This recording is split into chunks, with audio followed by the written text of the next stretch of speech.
Alors, salut tout le monde. Ok, on est prêt. Voilà, j'espère que ça va bien tout le monde. Voilà. Bah écoutez, on est donc,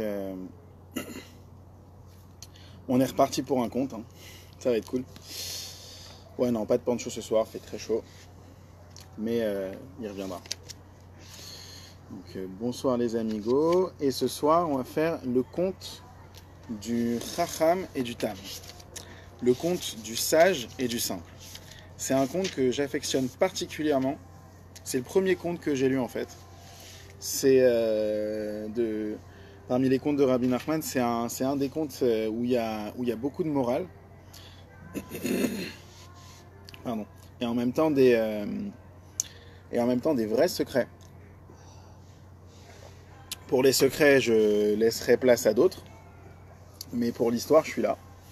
Donc voilà, en tout cas, c'est un conte qui est très profond et qui apporte même des belles leçons. Et voilà, donc c'est un de mes contes préférés. Et on commence maintenant. Donc voilà, donc il était une fois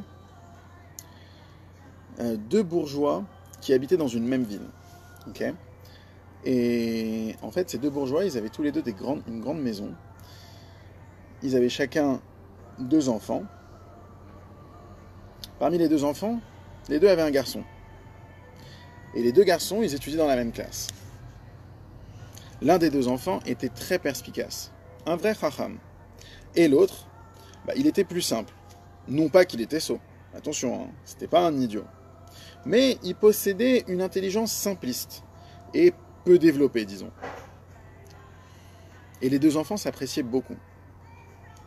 Et bien que l'un fût sage, donc chacham, et l'autre simple, qu'on va appeler tam. Tam, c'est la traduction hébreu de simple, et chacham, c'est la traduction hébreu de sage.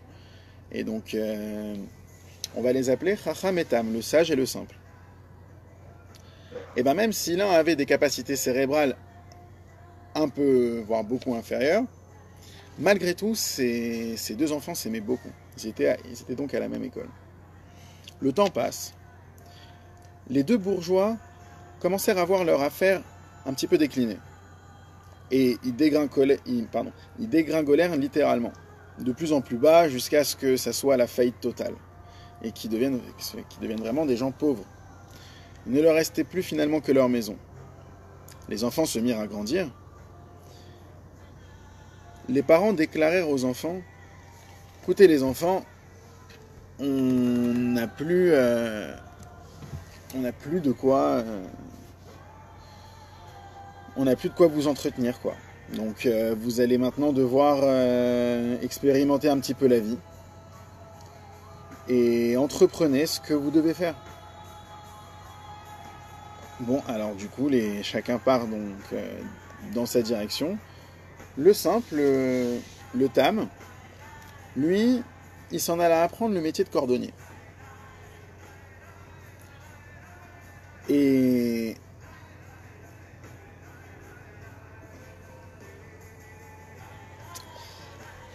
donc lui, voilà, lui, il est parti, il s'est dit, voilà, moi je vais apprendre un métier, parce que bon, pour travailler, il faut apprendre un métier. Et du coup, le simple, il va apprendre le métier de la cordonnerie. Et le sage se dit, non mais attends, je vais sûrement pas me livrer à une activité aussi basique que la cordonnerie. Et du coup, il a pris la décision de voyager dans le monde et de voir ce qu'il pourrait faire. Il s'en alla déambuler au marché. Et il aperçut une grande calèche tirée par 4 chevaux. Impressionné,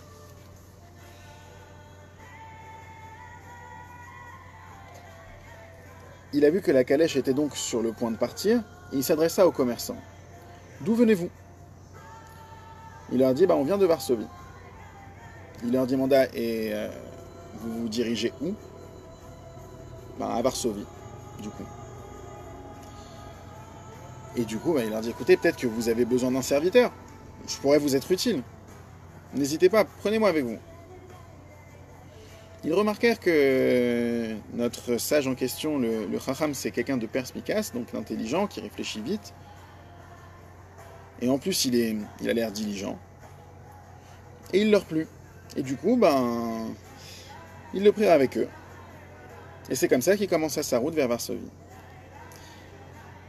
Il voyagea en leur compagnie, et pendant tout le trajet, il était très sérieux avec eux, et il les servit comme il faut.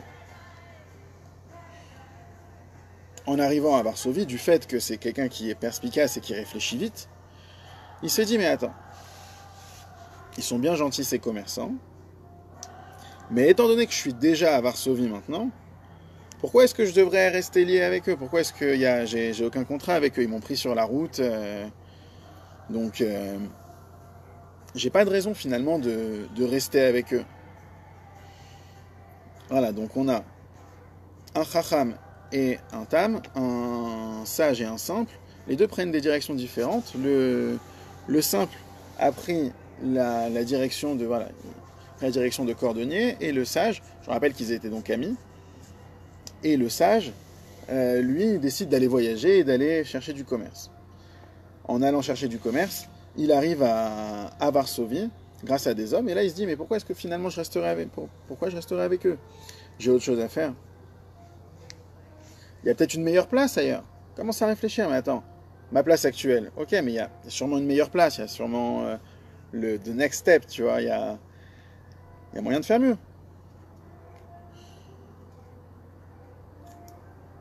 Je partirai, je chercherai, je verrai après tout. Et il s'en alla pareil, il s'en alla au marché, c'est-à-dire là où il y a des gens finalement. Et il se mit à rechercher. D'abord, il a pris des renseignements sur les hommes pour qui il avait travaillé. Et on lui fit savoir que ces hommes-là, c'était des gens sérieux, des gens très bien, et que c'était tout à fait correct de rester avec eux.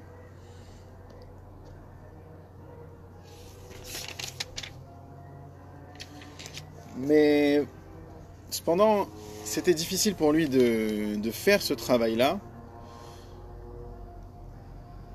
parce que le commerce, ça a impliqué de parcourir de longues distances à chaque fois. Donc c'est un métier un petit peu où tu peux être amené à aller à gauche, à droite. Et bon, ça lui plaisait pas trop, ça. Il s'en alla et aperçut des vendeurs qui travaillaient dans des boutiques et qui déambulaient au marché.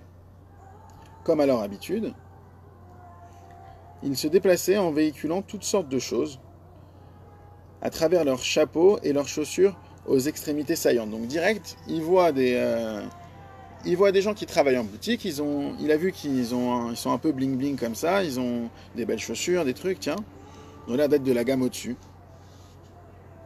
Et ils possédaient d'autres espèces de charmes. Leur démarche, leurs habits, c'était différent, ils avaient l'air déjà beaucoup plus fiers dans leur démarche. Et ça a plu au sage, au chacham. Et lui qui est donc perspicace et vif d'esprit, ça parut bien à ses yeux d'aller les voir pour travailler finalement avec eux. Et en plus de ça, cette nouvelle activité, elle se situait proche de là où il habitait. C'est-à-dire que là il est à Varsovie, il a dû prendre un appartement, voilà, c'était proche de chez lui. Littéralement, dans sa maison, dans son lieu. On ne parle pas du lieu de départ. Il alla auprès donc des hommes qui l'avaient accompagné jusqu'ici, il les remercia, il leur dit écoutez, voilà, bon, après tout, il n'y a rien qui me lie avec vous, hein, vous m'avez pris sur la route, donc j'ai pas plus d'attachement que ça du fait d'avoir travaillé avec vous, merci beaucoup, mais voilà, je me tire. Donc du coup, voilà, il n'est pas resté avec eux. Et il a décidé de continuer sa route donc avec les autres.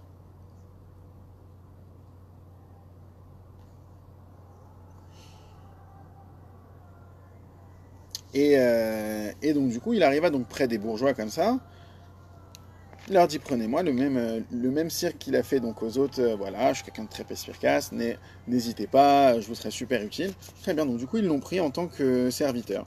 Parce qu'au départ, tu dois louer. Enfin, il écrit comme ça, Rabbi Nachman, il écrit telle est la routine des serviteurs. Au départ, ils doivent louer leur service pour une somme minime et réaliser de lourdes tâches. Puis ils accèdent au rang de serviteurs plus élevés, plus haut placés. Et les bourgeois, ils l'accablaient vraiment de lourds travaux. Et ils l'envoyaient en mission auprès des seigneurs pour faire du commerce. À la manière des serviteurs qui doivent faire passer leurs mains un peu sous l'aisselle. C'est une expression pour dire... je sais pas trop ce que ça veut dire ici. Bon bref, en tout cas, il devait faire pas mal d'allers-retours et c'était lui qui était un petit peu responsable de leur commerce. Et c'était finalement pas des tâches faciles, hein. Il va décrire un petit peu. Donc, une tâche comme celle-là, voilà, ça lui était très pénible. Parfois, il devait parvenir à des étages élevés et c'était un travail très ardu. Ça, c'était pas que du commerce, parce que du commerce, il y avait aussi la marchandise, il fallait prendre toute la marchandise. C'était lourd, il fallait amener à l'un, à l'autre. Pour quelqu'un qui est on va dire, bien éduqué et vif d'esprit, et bon, ça l'a très vite, s'est dit, mais attends, d'où moi je fais ça? C'est comme ça qu'il pense. Okay, on a affaire à quelqu'un qui réfléchit beaucoup. Et pareil, il continue de réfléchir. Parce que c'était un philosophe perspicace. Il dit, mais qu'ai-je à faire de ce travail après tout? L'essentiel, c'est pas uniquement de se focaliser sur le but de la vie finalement. Ici, il dit donc, c'est quoi ici le but de la vie qu'il dit? C'est se marier, avoir un gagne-pain. On voit qu'il a quand même une aspiration de... Il a une aspiration, il a un objectif, il a un but, il a un rêve. Lui, il veut épouser une femme et avoir un gagne-pain, il veut s'établir, avoir une famille. Et du coup, il n'a pas besoin de s'intéresser à ce qu'il fait actuellement. Ça va pas forcément dans la direction de son but.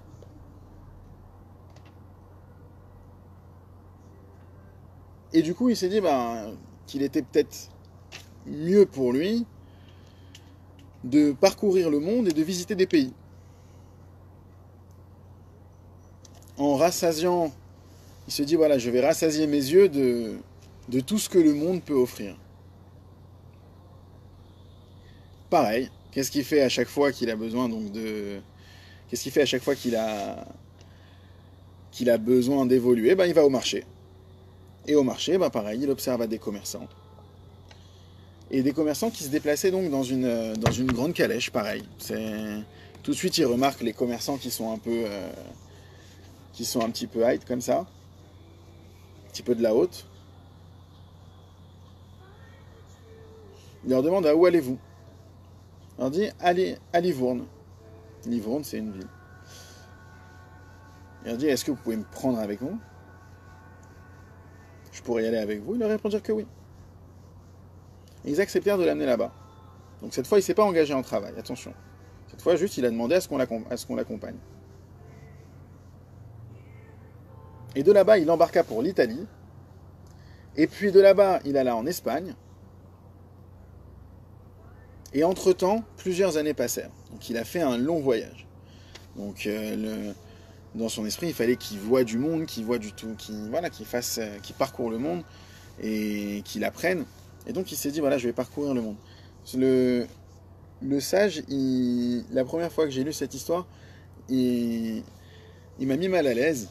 Et il a mis même beaucoup d'amis mal à l'aise. J'en avais parlé à des amis qui connaissaient déjà ses contes. Parce que finalement, on pense... C'est un petit peu la logique... c'est un petit peu, pour pas mal de gens, un petit peu notre logique. On veut à chaque fois chercher le top, le mieux. Et on est dans une course incessante au mieux.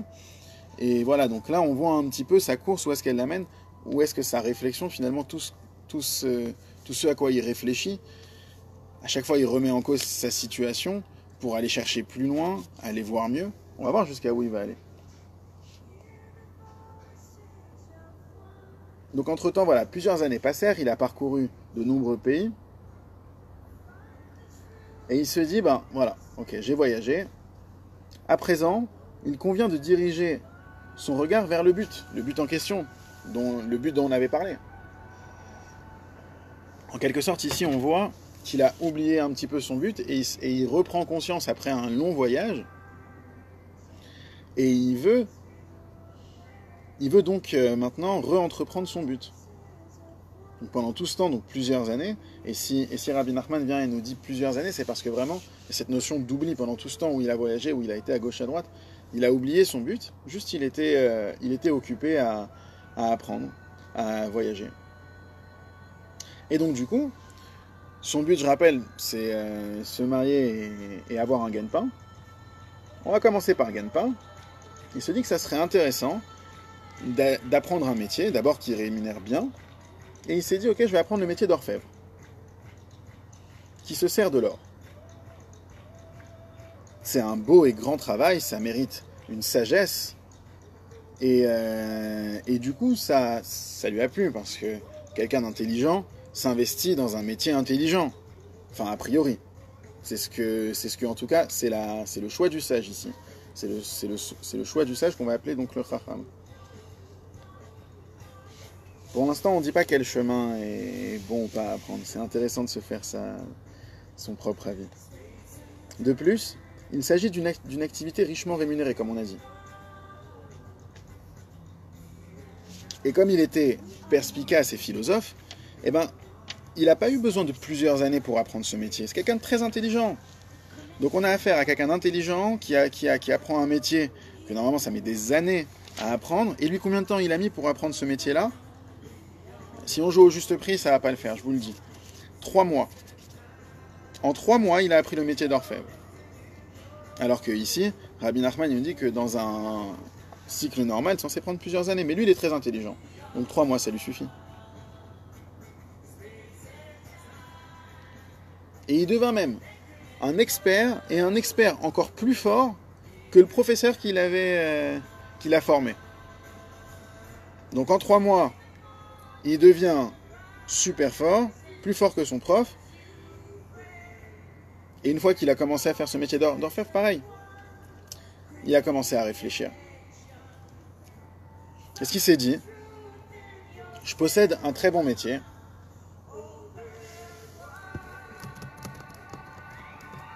Attendez 2 secondes. Voilà. Donc il se dit, je possède un très bon métier, mais je vais sûrement pas me contenter de ça. Aujourd'hui, c'est quelque chose de prestigieux. Maintenant, on rentre un peu dans sa logique. Aujourd'hui, être orfèvre, c'est prestigieux, mais va savoir, peut-être que dans l'avenir, le cours du bijou, de l'or va chuter, et que du coup, voilà, aujourd'hui, tu travailles dans le pétrole, t'as plus de boulot. Voilà, c'est pareil. Il s'est dit, peut-être que ça va être pareil pour la joaillerie. Ah non, pardon. Pour le métier d'orfèvre. Et là, du coup, il s'est dit, il s'est inscrit dans une école de joaillerie. Parce qu'il s'est dit, c'est quand même le niveau plus évolué dans le bijou. Donc, il reste dans le même domaine, mais il va voir plus élevé. Et pareil, ça prend des années, mais lui, il le fait en 3 mois. Tous les études, tout compris. Et vu que l'histoire se répète, il réfléchit de nouveau. Bien que je possède maintenant 2 métiers. Qui sait? Peut-être qu'un jour ou l'autre, ce sera plus la sécurité. Et ce ne sera pas des métiers finalement si considérés. Il vaut mieux que j'apprenne une discipline qui dure dans le temps. Il en est venu à la conclusion que pour être sûr et certain d'avoir une situation à vie et ne jamais avoir de problème, il faut avoir un métier qui est intemporel.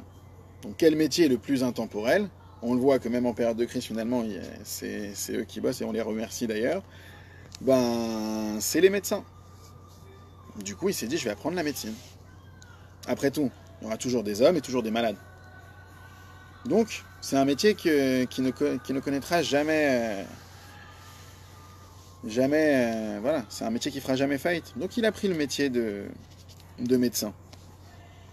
Pareil, 3 mois. On a affaire à quelqu'un qui n'a pas fait 7 ans d'études. 3 mois. Et 3 mois, c'était un médecin exceptionnel, attention. Il est sorti de ça avec toutes les aptitudes d'un médecin. Parce qu'il fallait aussi, à l'époque, apprendre la langue latine et l'écriture, ainsi que toutes les sagesses relatives à la philosophie. Mais voilà, grâce à son intelligence, il a tout bouclé en 3 mois. Et après ça, il a eu un coup de blues, le gars.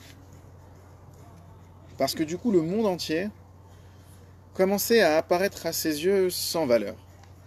Tiens, comment ça se fait? En raison de sa sagesse et de son intelligence, lui qui est un si grand artisan, un sage, un médecin hors pair, chaque habitant de ce monde, finalement, il valait rien à ses yeux. Avec qui est-ce qu'il peut parler, ce bonhomme? Il va vouloir parler de grande philosophie et il va être face à des gens qui connaîtront la pluie et le beau temps. Donc ça va être compliqué pour lui de trouver des gens avec qui discuter et converser.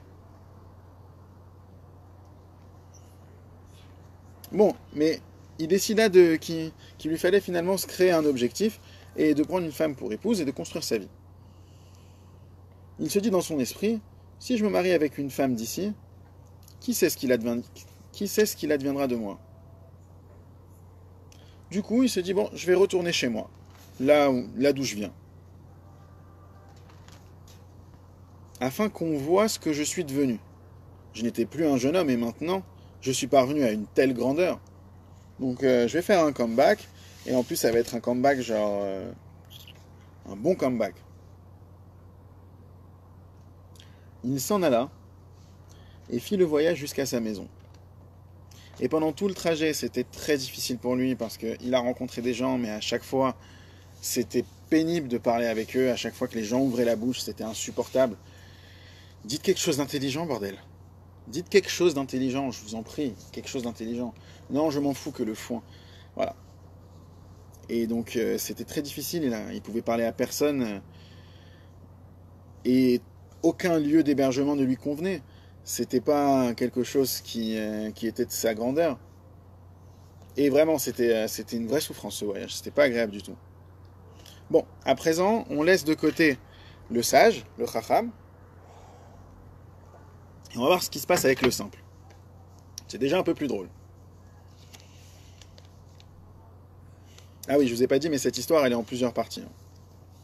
C'est une longue histoire, mais elle vaut son pesant d'or. Donc le singe, lui... pardon. Mesquine. Non, en plus, on l'adore. C'est notre Tam, c'est le cordonnier, c'est un personnage exceptionnel. Le simple, donc, le Tam, lui, il a appris le métier de cordonnier. Cordonnier, voilà, lui, il fait des chaussures. Et du coup, comme il était un petit peu simplé, il était Tam, pas sot, mais pas grand intelligent non plus. Voilà, c'était pas une lumière. Du coup, ça lui a mis longtemps pour y parvenir, pour assimiler toutes les connaissances de son métier. Et vraiment, à la fin, c'était pas un expert non plus. Hein. Mais bon, il se maria et il gagna sa subsistance de son travail. Donc voilà, il travaille et ça marche comme il peut. Voilà, enfin, ça marche pas fort, mais ça marche. Il arrive à survivre. Hein. Il gagne sa subsistance comme ça. Sa parnassa, il l'a comme ça. Et du coup, comme il était un peu Tam, il n'était pas vraiment versé dans son travail. Et c'est pourquoi son gagne-pain était obtenu avec beaucoup de difficultés et de restrictions. Et en fait, il n'avait même pas le temps de manger. Il devait constamment bosser. Comme du coup, il n'avait pas la capacité de faire son métier correctement, du coup, il était sans arrêt en train de rattraper le temps qu'il perdait à cause de son incompétence. Mais seulement, au moment où il travaillait, lorsqu'il finissait un trou à l'aide d'un poinçon, et qu'il y faisait entrer et sortir le fil épais de la couture, à la manière des tailleurs, il mordait alors un petit bout de pain, et comme ça il se restaurait. Et c'était ça son habitude.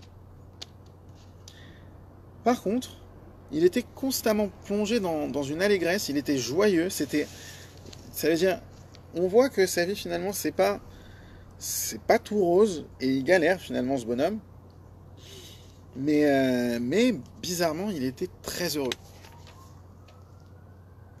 Il était, mais en permanence, ça veut dire, il possédait tous les aliments, toutes les boissons et tous les vêtements. Donc c'est la définition d'un riche. Rabbi Nachman écrit de manière directe, c'est pas une supposition, c'est il possède tous les aliments, toutes les boissons et tous les vêtements. Il disait à sa femme, ma chérie, je change un peu le texte, hein, donne-moi à manger. Elle lui ramenait une tranche de pain et il mangeait. Ah, elle est t'es bonne cette tranche de pain. Donne-moi de la sauce avec, tu sais, les légumes, là, magnifiques. Envoie. Elle lui ramenait encore une tranche de pain. Et il mangeait le pain. Et il lui faisait des louanges. Mais alors, il lui dit, mais c'est quoi cette sauce magnifique? C'est quoi ce que tu m'as servi? Mais c'est de la folie. Ces légumes parfaitement grillés, mais c'est incroyable. De même, il ordonna qu'on lui amène de la viande. Et l'apéro le plus fou que tu peux avoir. Et à chaque fois qu'il demandait quelque chose, sa femme, elle lui amenait du pain. Et lui, il mangeait ce pain, mais avec un délice. Et en fait, il trouvait dans ce pain tous les goûts qu'il avait demandé. Un peu comme la manne, comme ça. Il mangeait le pain, c'était le même pain qu'avant. Mais il avait le goût de la viande. Il avait le goût de la sauce, il avait le goût des légumes, il avait le goût de ce que tu veux. Et vraiment, Béhémet, c'est pas du mytho, c'était pas... il essaie pas de faire... Pour lui, c'était vrai. Pour lui, quand il mangeait ça, c'est de la viande qu'il mangeait. En vérité, il ressentait en mangeant du pain le goût de chaque aliment. De même, il ordonnait à sa femme, enfin, demandait, non, on va lire texto, il ordonnait. Ma femme, je t'en prie, donne-moi une liqueur à boire. D'abord, il lui demanda de l'eau, elle lui a donné de l'eau. Après, il lui a dit, mais donne-moi une liqueur, que je puisse... quelque chose de bon comme ça. Et lui ramène de l'eau. Il boit, elle est magnifique ta liqueur. Mais c'est quoi? T'as la liqueur toi-même. C'est magnifique. Donne-moi du miel. Et elle lui donna de l'eau. Et pareil, donne-moi du vin. Il lui donna de l'eau. Et à chaque fois, c'était la folie. Voilà.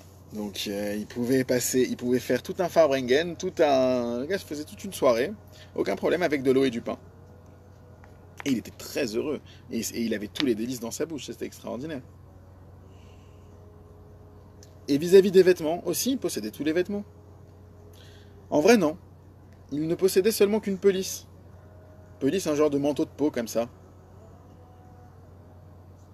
Il disait, ma femme, donne-moi la pelisse. Et quand il devait s'en vêtir, par exemple pour se rendre au marché, elle la lui remettait, il mettait la pelisse, il allait au marché.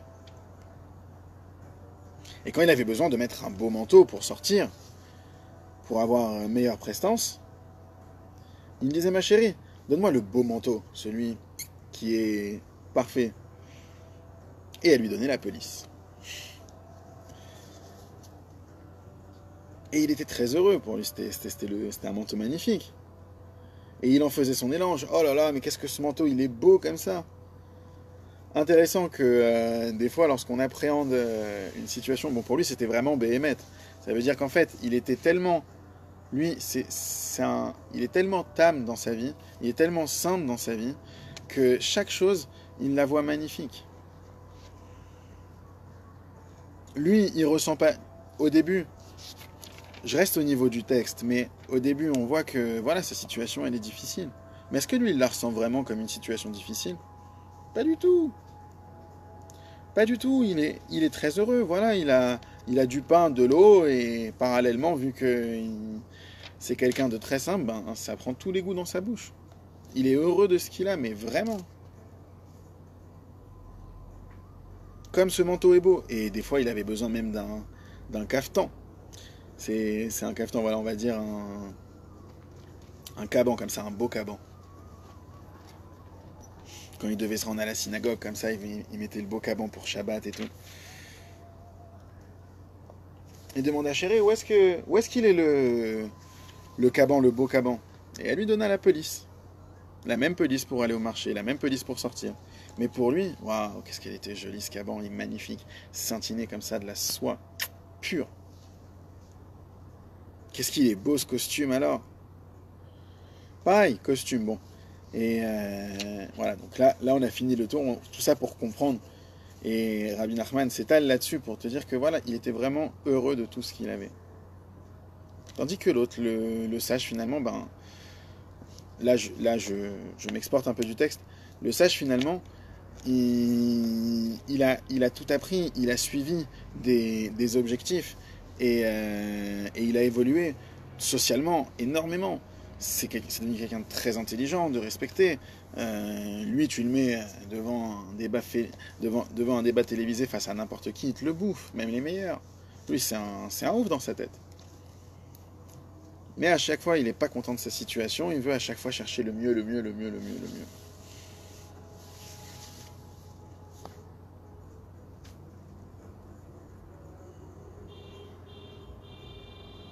Et il était vraiment heureux tout le temps, ce bonhomme. Donc le simple, il était vraiment heureux tout le temps. Et dans son métier de cordonnier, lui, en fait, il avait du mal. Donc en fait, ses chaussures, c'était pas des chaussures normales, c'était des chaussures à trois coins. On imagine un triangle comme ça, tu mets ton pied dans un truc comme ça, voilà, t'as un triangle. Lui, ses chaussures, elles étaient faites à trois coins. C'était pas un expert dans son métier, hein. C'était compliqué. Mais il prenait sa chaussure à trois coins après qu'il ait terminé son œuvre. Il la montra à sa femme et il a dit, mais regarde chérie, regarde, regarde ça. L'autre elle regarde, c'est Makara. Qu'est-ce qu'il y a? Mais regarde la chaussure, comment elle est belle. Qu'est-ce qu'il te dit ici? Cette chaussure est faite de miel et de sucre. Combien ce soulier il est doux. Et elle regarde comme ça, elle comprend pas. Elle voit sa chaussure à trois coins, la même depuis des années, pas plus belle qu'une autre. Surtout, elle est à trois coins, quoi. Et elle lui dit, mais attends, juste, ok, très bien, mais si elle est si belle, ta chaussure, pourquoi est-ce que les autres cordonniers, ils prennent 3 pièces d'or pour vendre leurs chaussures, et toi, tu prends un demi-thaler? C'est des monnaies d'époque. Ça fait à peu près donc une pièce d'or et demi. Donc pourquoi toi tu prends 2 fois moins que les autres finalement? T'as les prix du marché, aligne-toi. Et lui, il lui répond simplement, hein. Mais qu'est-ce que tu veux que ça me fasse, les autres? Qu'est-ce que tu veux que ça me fasse, les autres? C'est leur vie.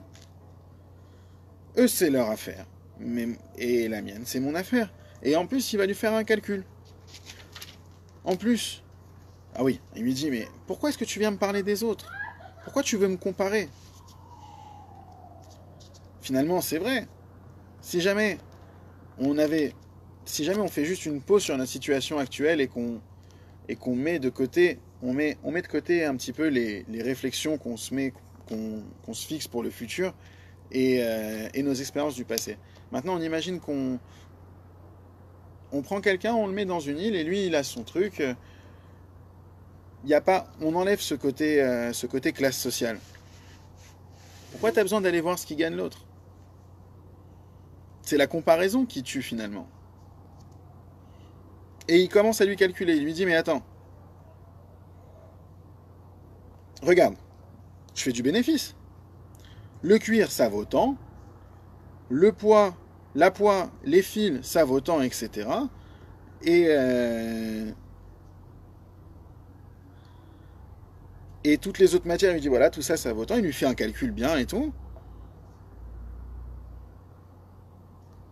Et je gagne directement 10 grandes pièces. Donc au final, voilà, j'ai un profit avec ça. Et que m'importe un tel profit direct? Enfin voilà quoi, je vends un peu plus que ce que je paye. Et c'est bien. Et il était très joyeux de le vendre au prix qu'il le vendait. S'en foutait du marché finalement. Par contre, pour les gens, ben lui il était un peu bizarre, hein. C'est le simple, le Tam c'est quelqu'un d'un peu bizarre finalement. C'est vrai, il réfléchit pas normalement. Très simple dans sa façon de faire, il est la cible de toutes les moqueries. Les gens se moquent de lui. De ses chaussures à trois coins, de sa façon de marcher, du fait qu'il a une pelisse, qu'il a que du pain et de l'eau à manger. Et même ça faisait plaisir aux autres commerçants d'avoir un petit peu un souffre-douleur. Voilà, c'est le dîner de con, quoi. Tu invites un con et puis voilà, tu fais le dîner de con. Mais c'est pareil, ils étaient très contents, ça leur passait le temps. Alors, c'était le candidat idéal, on pouvait se moquer de lui à volonté, à tête à claque, le bonhomme. Hein. Finalement, il, il passait pour un fou aux yeux des autres. Mais lui, il était très heureux. Et les gens venaient, et c'était quoi un petit peu le jeu? C'est qu'ils commençaient à lui parler, à, à entamer une conversation avec lui, et seulement dans le but de se moquer finalement. Et du coup, à chaque fois maintenant, le simple, le tam,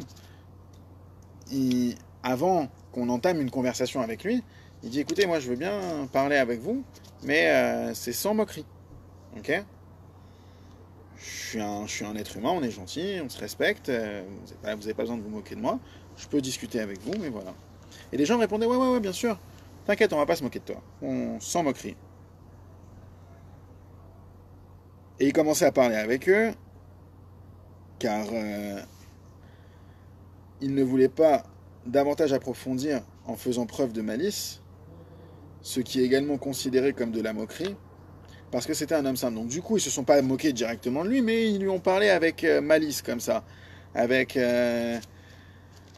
voilà quoi, un truc que le simple, tellement il est simple dans sa vie que il voit pas le mensonge chez les gens. Donc lorsque des gens jouent de lui avec le mensonge, il ne le voit pas. C'est un petit peu une forme de moquerie. Et lorsqu'il s'apercevait de leur intention, que vraiment c'était dans le but de finalement de se moquer, il leur déclarait mais et ça vous sert à quoi? Je la fais un peu ça vous sert à quoi? À quoi à quoi cela te sert-il d'être plus malin que moi?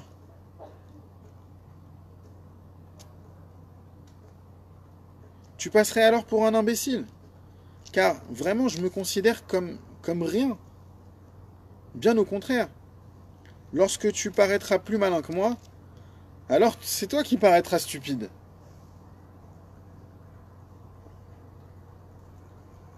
Finalement, il lui dit, mais tu viens te moquer de quelqu'un de simple. Lui, il sait qu'il est simple. Il est ok avec le fait qu'il est simple. Il n'a pas de problème avec ça. Donc toi, tu viens te moquer de moi, mais c'est toi qui parles. C'est toi qui passes pour un débile finalement. Donc voilà, ça c'est nos deux personnages. Et on va s'arrêter là pour aujourd'hui, vu que l'histoire après, elle te dit telles étaient donc les aptitudes du simple. À présent, revenons au sujet de départ. Donc après, on va vraiment voir la suite de cette histoire. Comment est-ce que les deux, le chacham et le tam, le sage et le simple, ils vont évoluer. Mais on voit déjà deux personnages un petit peu emblématiques. Et c'est pour ça que cette histoire, je l'aime beaucoup.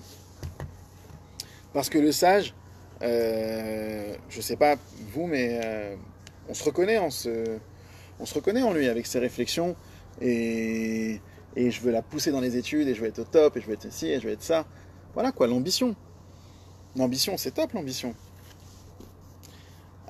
J'ai envie de dire oui, mais jusqu'à où? Il faut.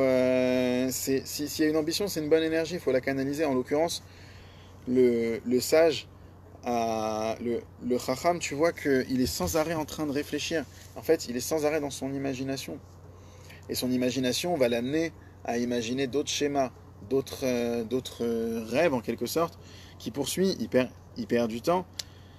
Et on voit que voilà, pendant des années, lui, il s'est dit ok, j'ai un but, mais finalement il part, il voyage. Et en voyageant, ben, il perd son temps. Après, il apprend un métier, un autre. Il devient très intelligent. Au point que, finalement, s'il n'est pas dans une société avec que des gens de la haute, ben, il ne peut plus parler avec le peuple. Et il a accumulé un certain orgueil très grand qui fait qu'il a des critères et un barème. Genre, voilà, son barème, c'est le top. Il faut qu'il soit sapé. Il faut qu'il soit bien accueilli, bien entretenu. Il a besoin d'un standing, un vrai standing. Du coup, ça fait beaucoup de conditions pour être heureux. Notre ami le Tam, à contrario, lui, il n'a pas grand-chose. Mais il est très joyeux de ce qu'il a. Et on voit que finalement, D'un point de vue familial, il a mieux réussi que le simple. Par contre, d'un point de vue professionnel, c'est une catastrophe. Alors, on va voir dans la suite ce qui va advenir des deux. Je vais pas spoiler, mais on va voir que c'est... on va voir la leçon que veut nous amener Rabbi Nachman ici. Rabbi Nachman s'attaque un petit peu à la logique dans ce conte. La logique, toute la logique, on se crée un monde des fois de logique.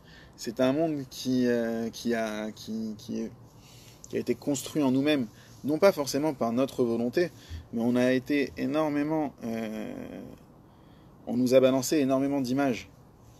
Et du coup, on s'est référé à ces images et on suit des rêves qui sont en lien même avec ces images qu'on a vues.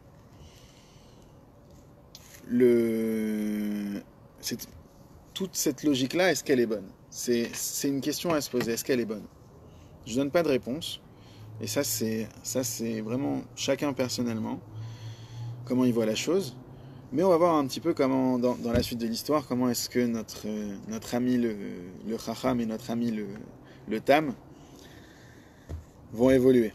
Voilà. Allez, je vous souhaite des bonnes nouvelles. On se revoit mardi soir ou mercredi soir. Non, mardi soir. On se revoit mardi soir. Et en attendant, profitez. Il fait beau. Allez, des bonnes nouvelles.